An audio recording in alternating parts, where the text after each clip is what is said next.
Assalamualaikum warahmatullahi wabarakatuh. Bagaimana ya kabar anak-anak ini? Semoga sehat selalu dan tambah semangat. Bertemu lagi dengan Ustazah Himah. Kita akan belajar bersama pendidikan agama Islam dan budi pekerti. Sebelum kita mulai pelajaran hari ini, marilah kita berdoa terlebih dahulu ya. Semoga kita selalu diberikan kesehatan dan ilmu yang bermanfaat. Berdoa, mulai. A'udzubillahi minasyaitonirrajim. Bismillahirrahmanirrahim.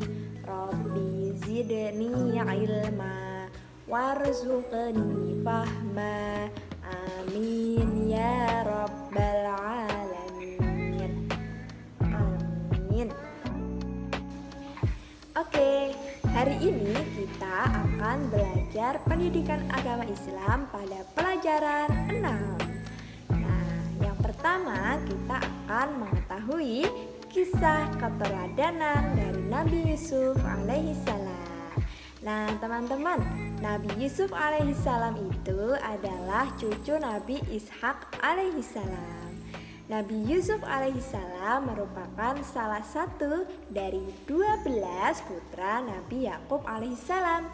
Nah, ibundanya bernama Rahil. Siapa namanya? Rahil. Oke, ibundanya wafat pada saat Nabi Yusuf alaihissalam berusia 12 tahun.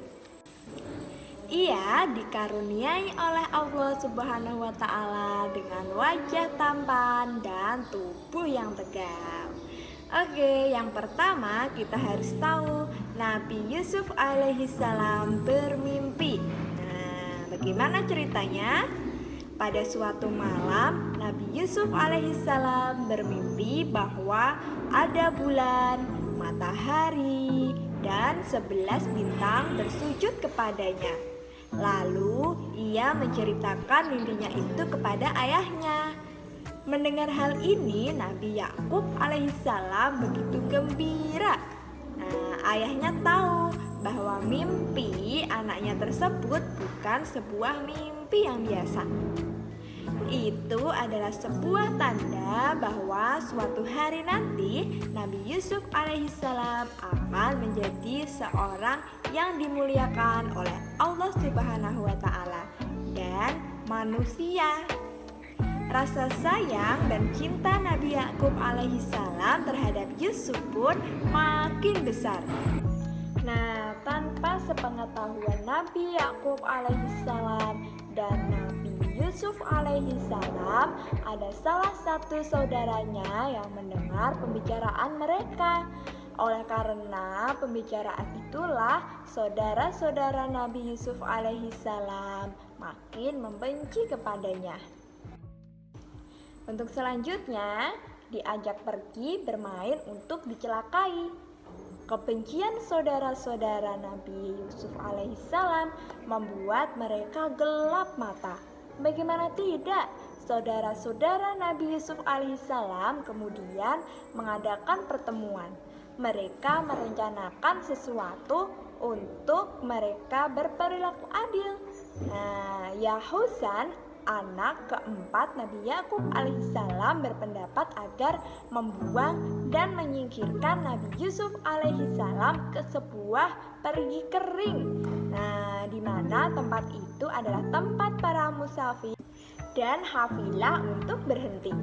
Suatu hari, saudara-saudara Nabi Yusuf alaihissalam meminta izin kepada Nabi Yakub alaihissalam untuk mengajak Nabi Yusuf alaihissalam pergi bersama mereka. Di tengah perjalanan, mereka memasukkan Nabi Yusuf alaihissalam ke dalam sumur. Nah, lalu ditinggalkan seorang diri. Sementara saudara-saudara Nabi Yusuf alaihissalam pulang dan membawa pakaian Nabi Yusuf alaihissalam yang telah dilumuri oleh darah dari seekor kelinci. Nah, selanjutnya diselamatkan oleh saudagar. Nabi Yusuf alaihissalam berada di dalam sebuah sumur. Kemudian ditemukan oleh kafilah dagang dan menjualnya ke kota Mesir. Nabi Yusuf alaihissalam dibeli oleh Raja Mesir. Siapa namanya? Namanya adalah Kitfir. Yang berjuluk dengan Al-Aziz, yang kemudian mengenalkan kepada istrinya yang bernama Zulaikha. Pada saat itu Nabi Yusuf alaihissalam merasa tenang dan nyaman berada di rumah Kitfir karena mendapat kepercayaan dari sang majikan.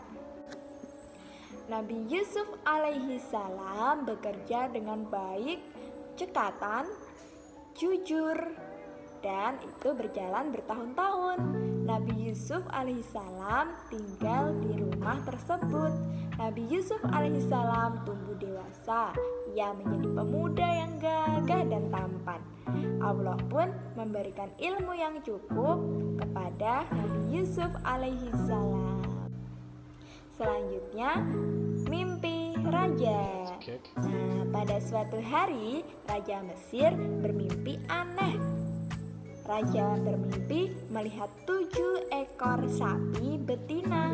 Ada yang gemuk, dimakan oleh 7 ekor sapi betina yang kurus. 7 tangkai gandum yang hijau dan 7 tangkai gandum lainnya yang kering. Mimpi itu terjadi berulang-ulang kali. Ia mengumpulkan seluruh juru ramal istana. Ia menanyakan apa ya arti mimpiku tersebut.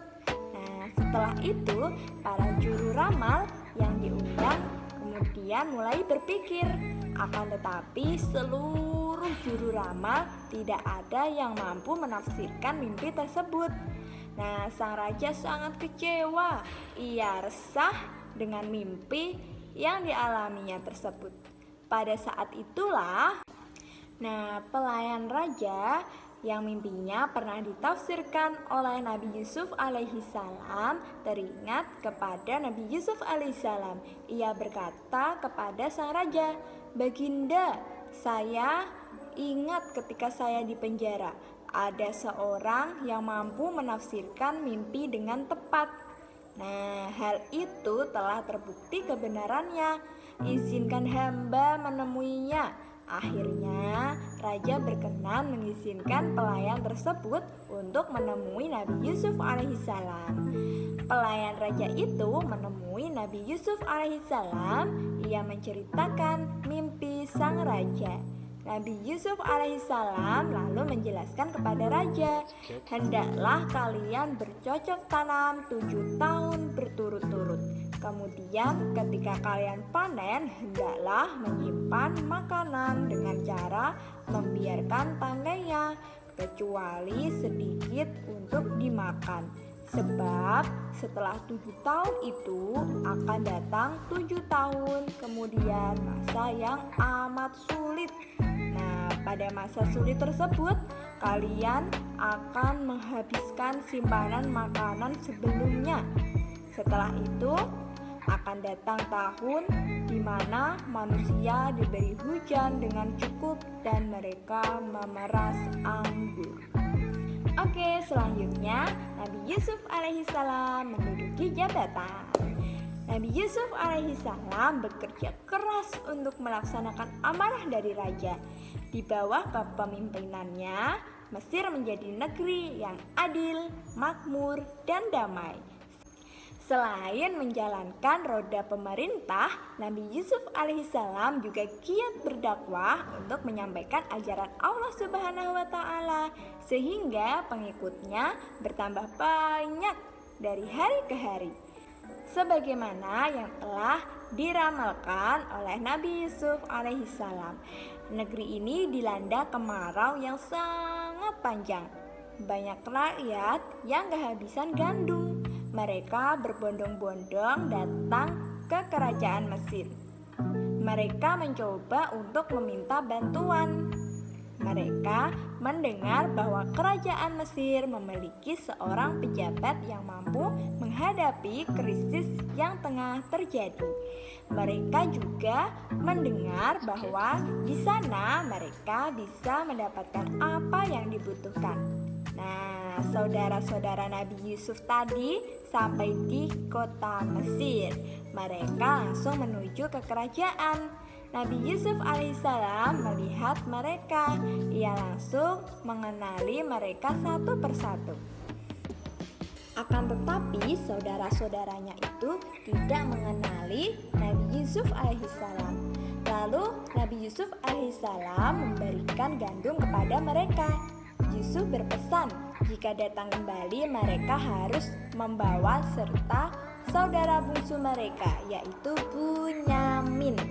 Mereka merasa heran bagaimana Nabi Yusuf alaihissalam mengetahui tentang Bunyamin. Nah, sesampainya di kampung halamannya, mereka menyampaikan pesan tersebut kepada ayah mereka bahwa mereka tidak akan mendapatkan gandum jika tidak membawa Bunyamin. Mendengar permintaan tersebut, Nabi Yakub tidak percaya dan ragu. Ia khawatir peristiwa Nabi Yusuf akan terulang kembali. Akan tetapi mereka meyakinkan Nabi Yakub bahwa mereka akan mendapatkan gandum jika membawa serta Bunyamin. Setelah yakin dengan ucapan anak-anaknya, Yakub pun kemudian mengizinkan mereka membawa Bunyamin. Yakub meminta janji dari mereka untuk menjaga Bunyamin dengan sebaik mungkin. Setelah sampai di kerajaan, mereka disambut baik oleh Nabi Yusuf alaihissalam. Mereka diberikan tempat istirahat yang nyaman. Mereka merasa senang karena mereka disambut dengan kehangatan. Sementara itu, Nabi Yusuf alaihissalam mencari kesempatan untuk bisa berbicara dengan Bunyamin karena ia telah lama merindukannya. Akhirnya, kesempatan itu pun tiba. Nabi Yusuf alaihissalam mengundang Bunyamin untuk bertemu di ruangannya. Nabi Yusuf alaihissalam berkata, "Sesungguhnya aku adalah saudaramu. Janganlah kamu berduka cita terhadap apa yang telah mereka kerjakan." Tanpa sepengetahuan saudara-saudaranya, Nabi Yusuf alaihissalam memasukkan tempat minum milik kerajaan ke kantong Bunyamin. Ketika para pengawal kerajaan memeriksa di pintu keluar kerajaan, ketika para pengawal kerajaan memeriksa di pintu keluar kerajaan, mereka menemukan tempat minum milik kerajaan dalam kantong Bunyamin. Nah, hal ini terpaksa membuat Bunyamin ditangkap. Bunyamin tidak bisa pulang bersama saudara-saudaranya karena saudara-saudara Yusuf alaihissalam kemudian kembali kepada ayah mereka di Palestina tanpa adanya Bunyamin. Mereka mengabarkan apa yang telah terjadi. Ayahnya bertambah sedih mendengar kejadian yang menimpanya. Selanjutnya, saudara-saudara Nabi Yusuf alaihissalam menyadari kesalahan. Suatu hari, persediaan gandum kembali habis. Nabi Yakub kembali memerintahkan anaknya agar pergi ke kerajaan Mesir. Mereka kemudian berangkat ke kota Mesir. Sesampainya di sana, mereka menceritakan kondisi yang dialami ayah mereka. Pada pertemuan kali ini, Nabi Yusuf alaihissalam mengatakan bahwa beliau saudara yang telah dibuang. Nah, mendengar pengakuan Nabi Yusuf alaihissalam, saudara-saudaranya mengakui kesalahan dan memohon maaf atas perbuatan mereka telah membuang Nabi Yusuf alaihissalam. Nabi Yusuf alaihissalam kemudian menanyakan keadaan ayahnya. Setelah itu Nabi Yusuf alaihissalam mengirim jubahnya supaya diusapkan ke wajah ayahnya, sembari meminta agar ayahnya segera diajak menuju ke istana. Selanjutnya, Nabi Yusuf alaihissalam bersatu kembali dengan keluarganya. Sesampainya di Palestina, Mereka menceritakan kabar tentang Nabi Yusuf alaihissalam dan memberikan baju titipan Nabi Yusuf alaihissalam pada Nabi Yakub alaihissalam. Mendengar kabar tersebut, Nabi Yakub alaihissalam menjadi sangat gembira. Ketika baju Nabi Yusuf alaihissalam diusapkan ke matanya, tiba-tiba saja matanya sembuh dari kebutaan. Nah, kegembiraan yang dirasakan Nabi Yakub alaihissalam begitu besar. Ia tidak sabar untuk bertemu dengan anaknya yang telah lama dirindukannya. Nah, mereka semua berangkat ke kota Mesir untuk bertemu Nabi Yusuf alaihissalam. Ketika sampai di Mesir, mereka disambut sukacita oleh Nabi Yusuf alaihissalam.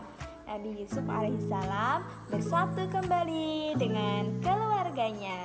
Itu tadi sekilas dari kisah teladan Nabi Yusuf alaihissalam. Nah, terima kasih telah menyimak video pembelajaran hari ini. Semoga bermanfaat. Wassalamualaikum warahmatullahi wabarakatuh.